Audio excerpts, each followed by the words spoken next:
This is Emna Mizouni, and this is my other podcast, El Salon. It's made by El Salon, like we said in a previous episode, and it's my way of connecting with my community, my old and very rooted community, as well as my new community. I am very, very happy to have this chance um, to express myself, to share my thoughts, and discuss things offline and hopefully online too. So, this podcast is on SoundCloud for now. It's soon to be on Apple Podcast, and it is on YouTube as well, and my YouTube channel Emna Mizouni. It's also linked to El Salon, my initiative that I talked about before. And as an update from El Salon, along with my very dear friend, my really, really cherished friend, Hiba Shibani, a Libyan journalist, videographer, and photographer. We came together with the idea of creating something to nourish our friendship, because it's like the pandemic, the distance. We're both now immigrants in other countries. She moved to the UK, I am in the US. And so, how can we nourish and keep our friendship not only alive, but like spice it up? We thought of doing something that is very aligned with El Salon perspective, which is a book club. We're not seeking like a major book club with lots of impact and hundreds of members. We're seeking a space for us where we can read together and look forward to what's the next read, discuss why we should read this book, why we should do this. So, Cross Ocean was born out of this desire of investing in our friendship and investing in something that we both love. And it happened, I think, gradually.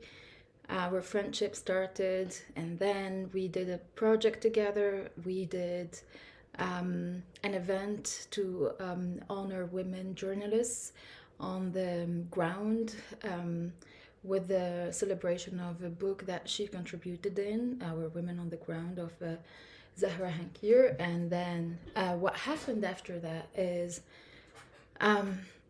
we kept in touch, of course, but I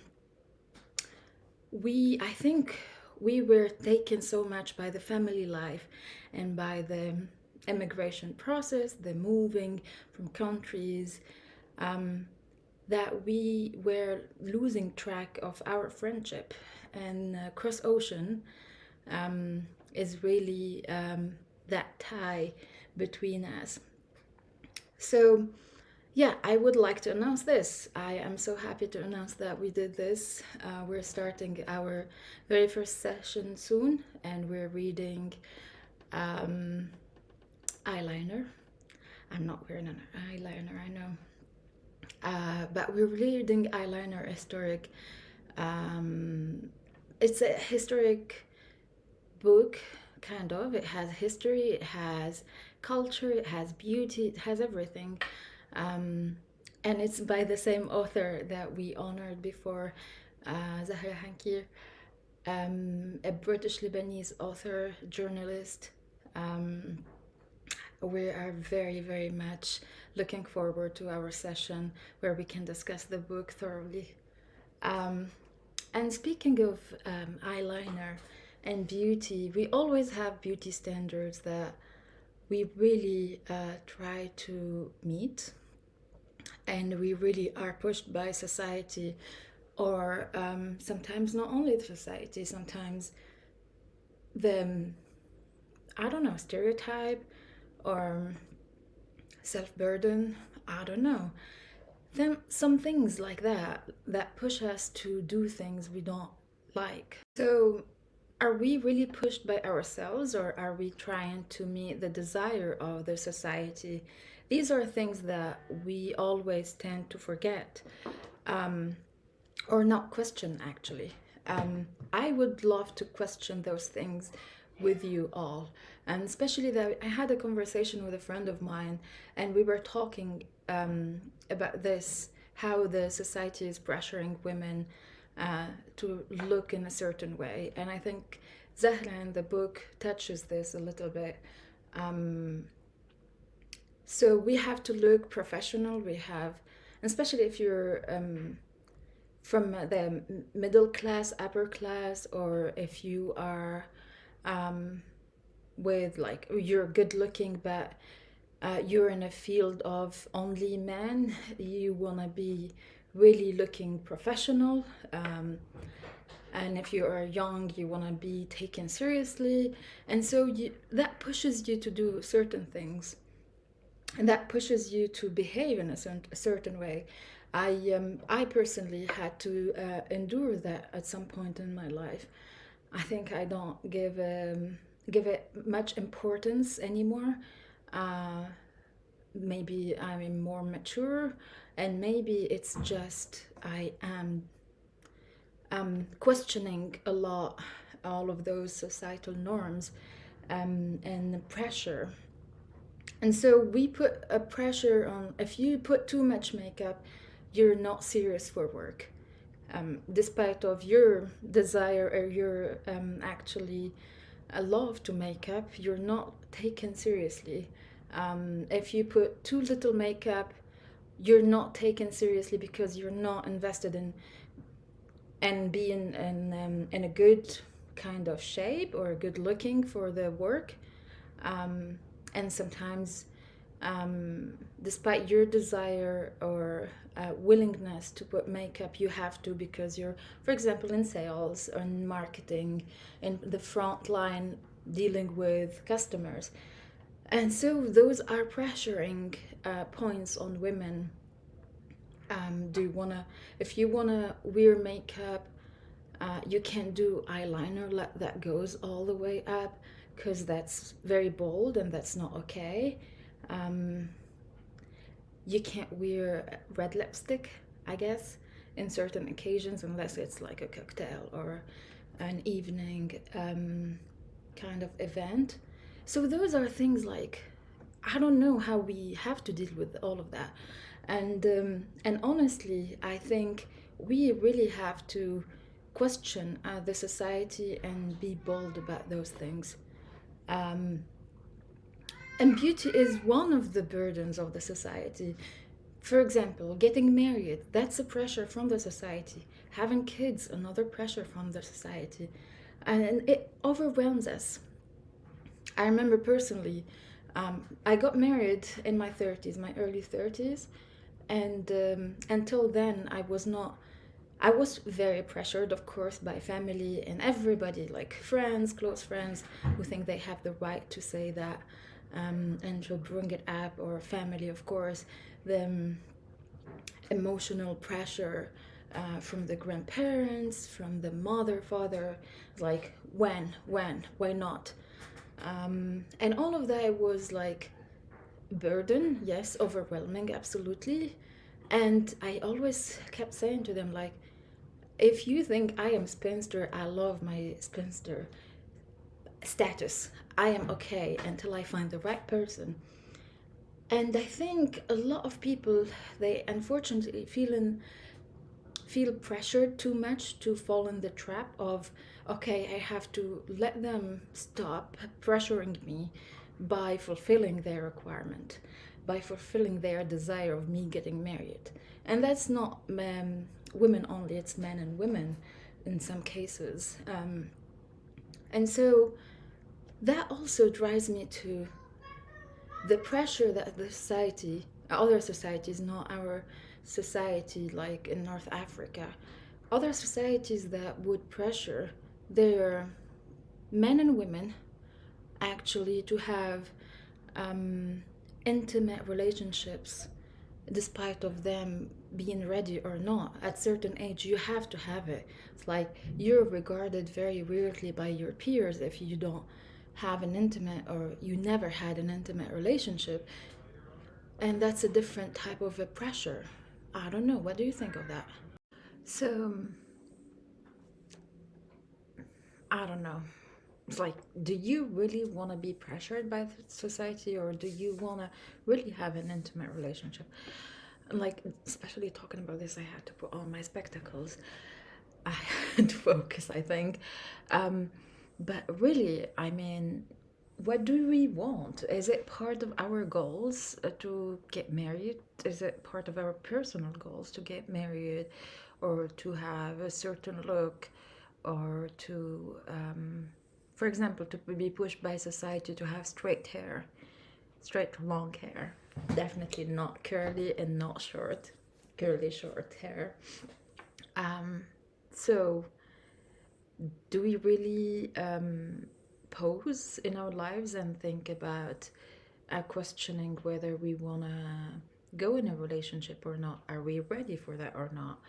Um, do we go on this journey of self-discovery?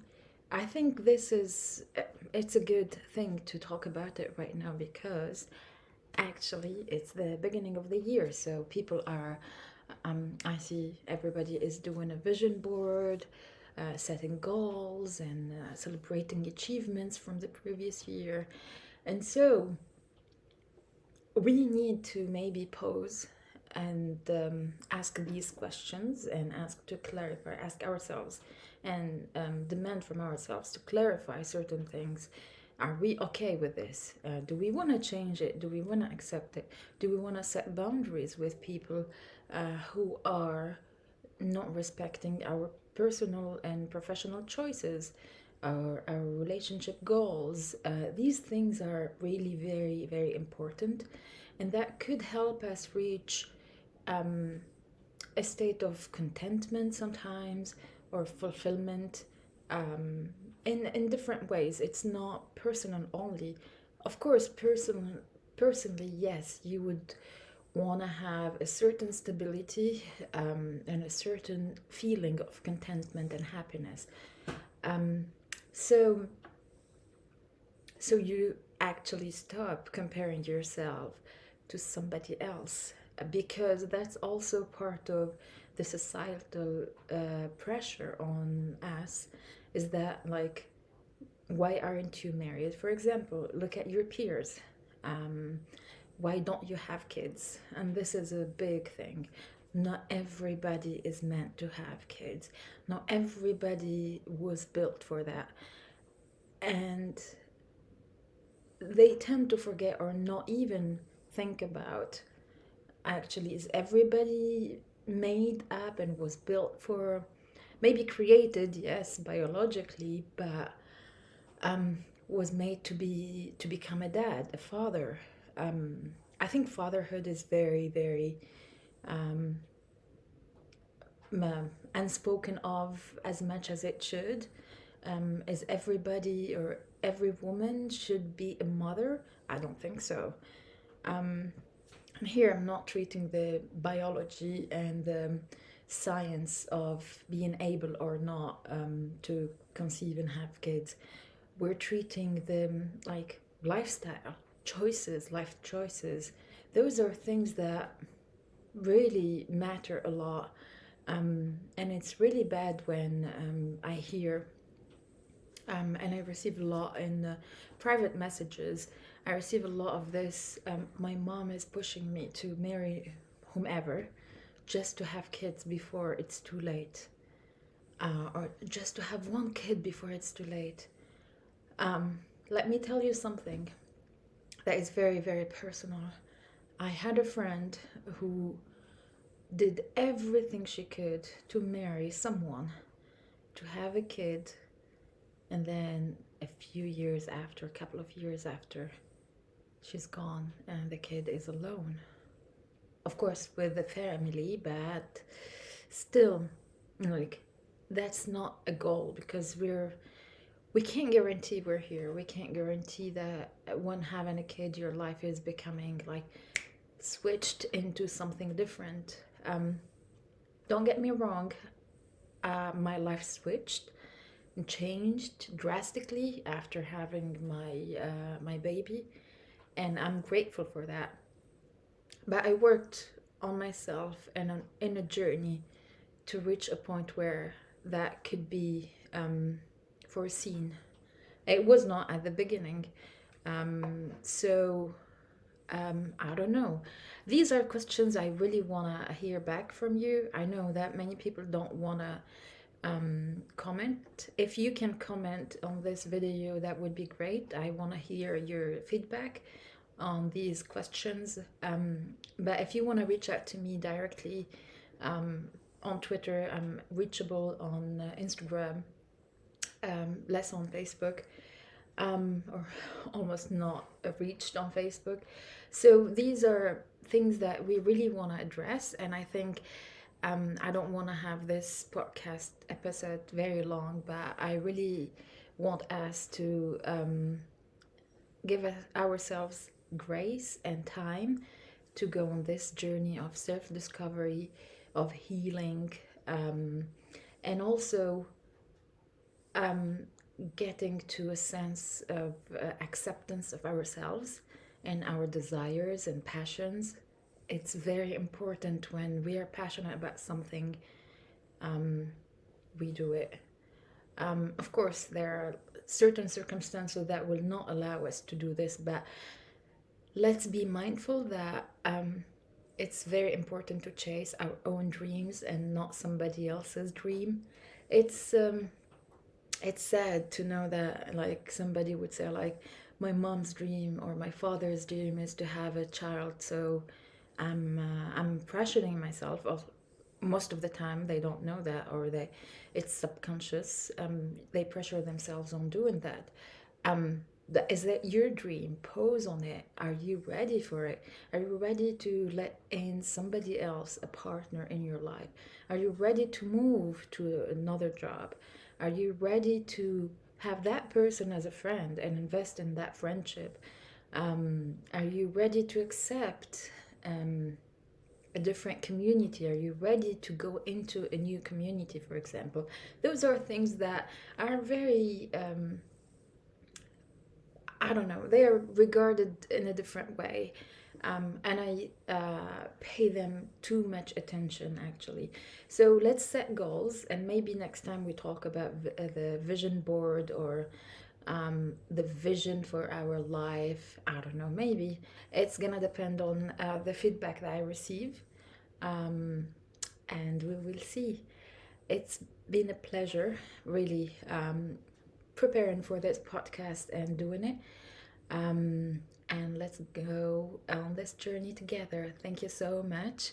And let's say speak to you or talk to you or see you soon, maybe. I'll wait for your messages and comments. Take care. Bye bye.